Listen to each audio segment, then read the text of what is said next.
Pois bem, eu dizia que de todos esses deveres estampados no artigo 77, o parágrafo 1º estabelece que o inciso 4º e o inciso 6º são especialmente desejáveis.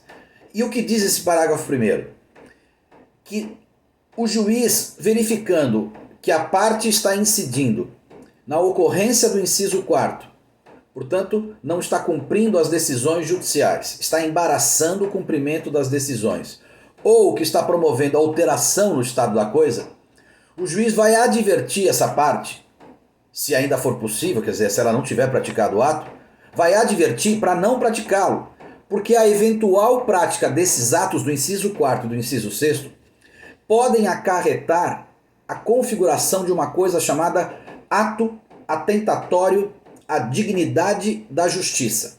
Ou seja, aquela conduta da parte do inciso 4º e do inciso 6 pode ser considerado um ato que atenta contra a própria justiça.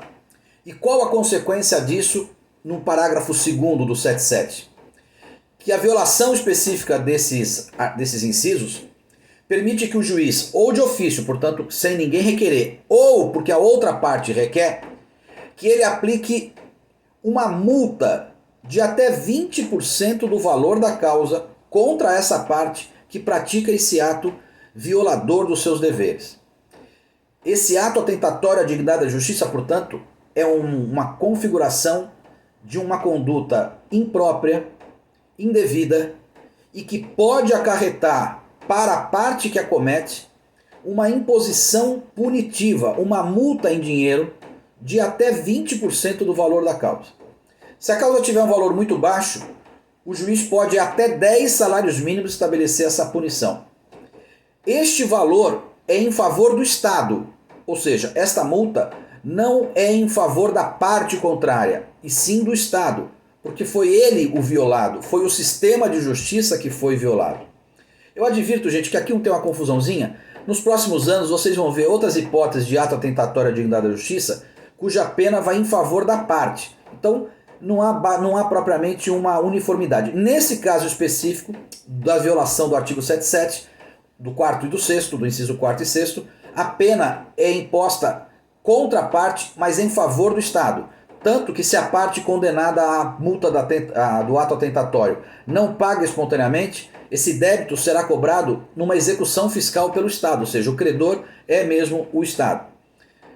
Se nos termos do inciso 6º, a conduta violadora for a alteração do estado da coisa, portanto, a parte violou o 77 porque mudou o objeto do litígio, além do ato atentatório, o juiz vai determinar que se restitua a coisa ao estado anterior. Portanto, se vendeu, o juiz vai declarar a fraude na venda e vai determinar que o bem seja restituído ao processo do jeito que está.